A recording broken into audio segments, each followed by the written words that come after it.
Remember one of the classes I mentioned this coffee cup example, where I just place a coffee cup here, and then which is let's say at 50 degrees, 60 degree, whatever temperature, and then you leave it out, leave it there isolated. Slowly it's going to reach equilibrium with the surrounding temperature, let's say 25 degrees. Okay. So now one would guess that obviously there is conduction mode of heat transport, but what is not obvious to see is that there is also convective mode of heat transport in the same process. So note that in this example there is no pressure driven flow, it's just fluid which is sitting in a coffee cup, right. So what happens is that the density differences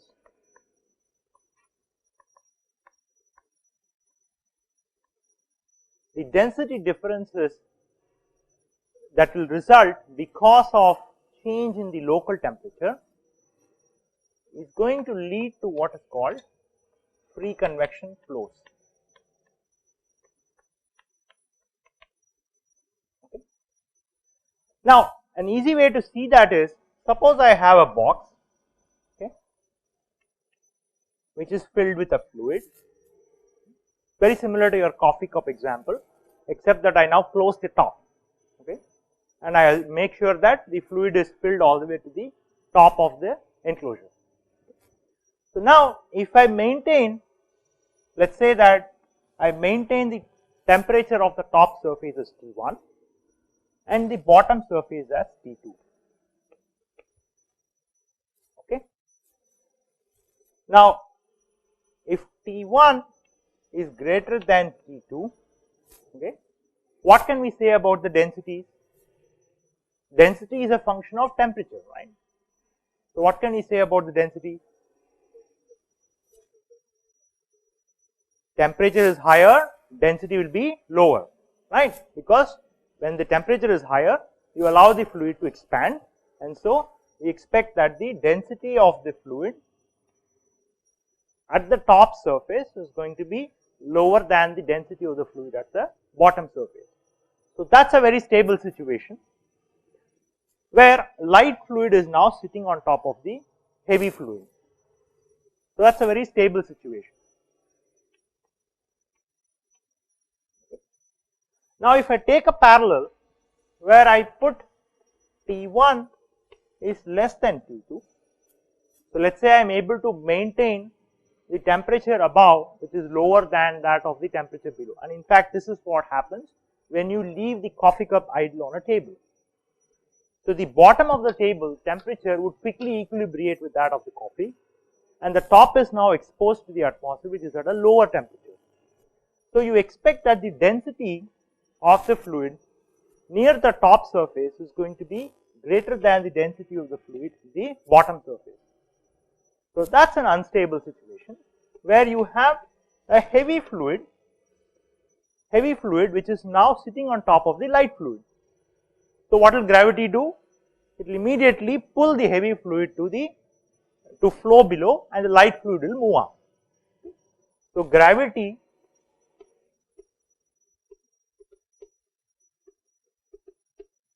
will act on it now. Gravity will act on it, and it will pull the heavy fluid down, and so what it results is a circulation of the fluid. Okay. So this results in a recirculation.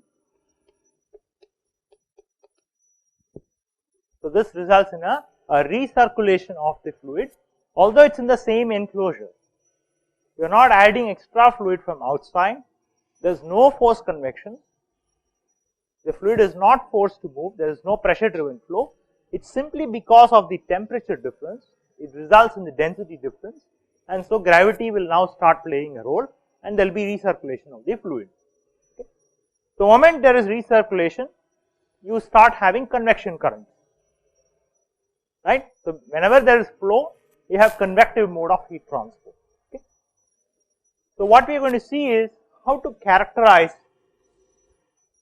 the convective mode when you have free convection, So what we are going to see is characterize heat transport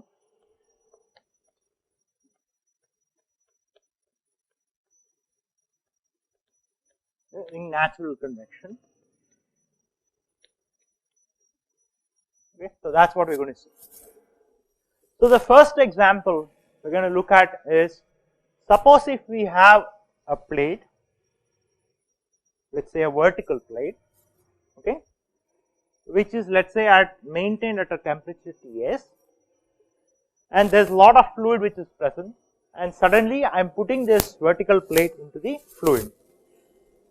So there's a fluid which is now stationary, it's not moving, but I'm suddenly putting this into the fluid. Now this is not a bad example. A lot of quenching process industry is actually done this way, where a hot material is suddenly dumped into water. Okay, so suppose I have quiescent fluid.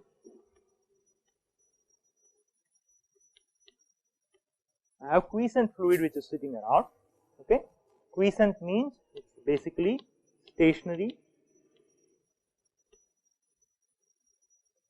or sitting idle. This fluid which is just sitting idle, it's not moving, not doing anything. Okay, and therefore the bulk velocity is 0 in all directions. So if I give coordinates now, if this is my x direction and if u is my x component velocity and this is y direction, v is my y component velocity, then both u and v are 0 in bulk. Okay, but then what happens to the fluid which is close to the plate? Because the fluid, so let's say that this is a temperature T infinity, which is smaller than the temperature of the plate. And that's exactly what you do when you have a quenching exercise, where you want to reduce the temperature of the material, and so you quickly dump it into water.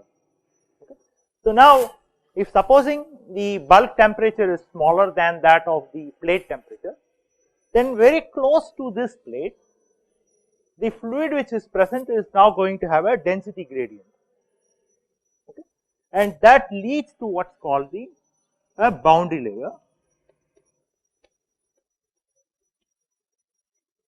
And explain in a minute why this boundary layer is formed. Okay. So suppose I look at the fluid particles which is very close to the surface.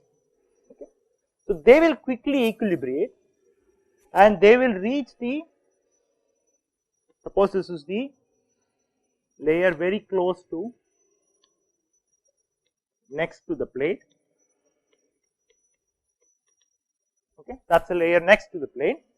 So they will quickly attempt to equilibrate and reach the temperature of the surface. Okay, so which means that, so supposing if the density of the fluid in bulk is rho infinity, then what will be the density of the fluid here? It will be greater or lesser? It will be lesser, because we said Ts, the surface temperature, is larger than the fluid temperature, right? So if I call it rho 1, this will be lesser than the bulk density. Okay. So now, if I look at, so supposing I go further down into the plate, now the fluid which is present in this location is exposed to the surface of the plate for a much larger period than the fluid which is present here, right? So I am just dumping it inside.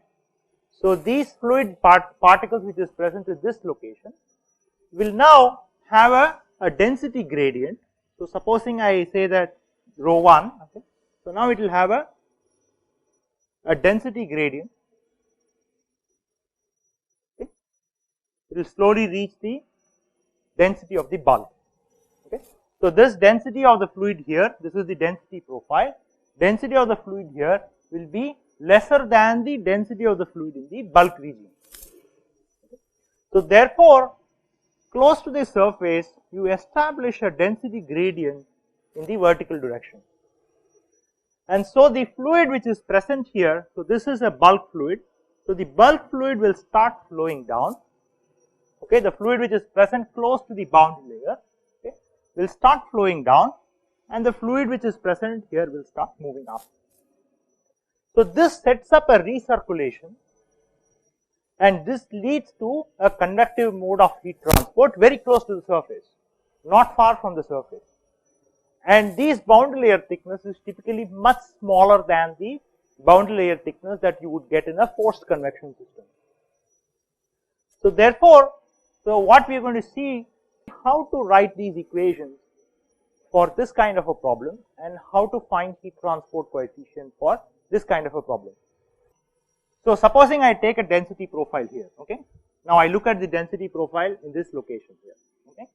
Now I look at any plane here, any plane at any y, let's say y1, okay.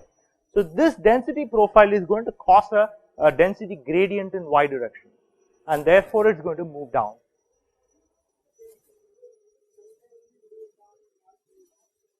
It's going to move up here. So one thing, yeah, why should what?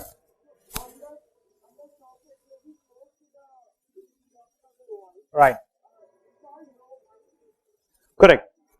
No, see, when I say it is rho 1, it will try to quickly equilibrate. But then, as soon as you drop the plate inside, okay, not every location is going to equilibrate immediately, okay. So as soon as you drop the plate itself, you will start seeing recirculation of the fluid. But this aspect of it reaching the same temperature and the same density is after the plate is exposed to a sufficient time inside the fluid. So the recirculation will start as soon as you drop the plate inside, okay. So that's a transient. So the transient itself will set off the motion for convection in the boundary layer, and that will continue as soon as the plate is still placed inside, after the plate is placed inside. Y direction, yeah, this is gravity is in this direction.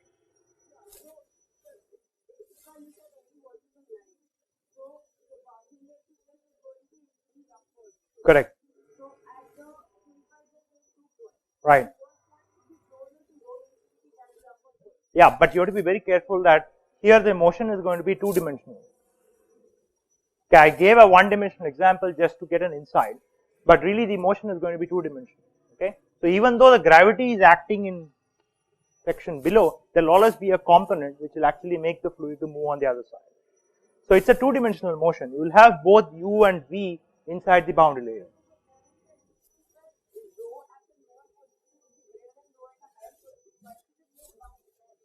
Rho at where? Yeah.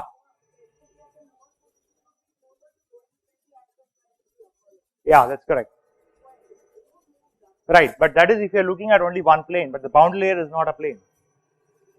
Boundary layer is not a single plane, right? So if the boundary layer, supposing if the boundary layer were also to be a single plane, then you would expect that nothing is going to move. But the extent to which the fluid is feeling the presence of the plate is not the same at every location along the plate. If it were to be same at every location along the plate, then what you say is right. But it's not the same. So therefore you are going to set up a two-dimensional motion. And that's the reason why you have a certain shape. Okay. So anyway, so what we are going to see now is how to characterize this equation. So far we always ignored the effect of gravity, and in fact we ignored the effect of what is called the body forces. So what we are going to see in today's and the next lecture is how to include the body forces and characterize the heat transport process. So we have to write the momentum balance. So in order to characterize these processes, we need to write the corresponding balances. So let's write the x momentum balance. Okay. So what's the x momentum balance? So let's say what are the processes which are involved. So remember, there are two ways of writing it. You can start from first principles, from shell balances, or you can identify what are the different processes, and you know what is the mathematical representation of each of these processes, and you put the correct sign and join them. So what are the processes? So you have convection. You have convection in both x and y direction, x direction and y direction. You have conduction process, then you have pressure gradient,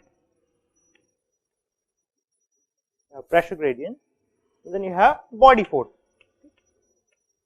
So these are the 4 terms which are involved, and so we can easily write the x momentum balance. U du by dx plus v du by dy, that is equal to minus 1 by rho dp by dx minus g plus mu into d square u by dy square. Okay. Now this is after assuming boundary layer approximation. Okay. I am including the boundary layer approximation. So this is the x momentum balance, and the y momentum balance will simply be dp by dy, that is 0. So that will be the y momentum balance when you introduce the boundary layer approximation. Okay. So what we will do in the next lecture is how to take this momentum balance and the energy balance that we are going to write, how to non-dimensionalize it. Remember that when we non-dimensionalize for all the cases we did so far, there was always a reference temperature and reference velocity. We always had a free stream velocity and free stream temperature. Unfortunately, there is no free stream velocity here. We have a free stream temperature which is T infinity, but there is no free stream velocity. So we are going to now see in the next lecture as to how to handle this kind of a situation where there is really no reference velocity, still how to non-dimensionalize it and to characterize the processes and what kind of non-dimensional quantities that we will get.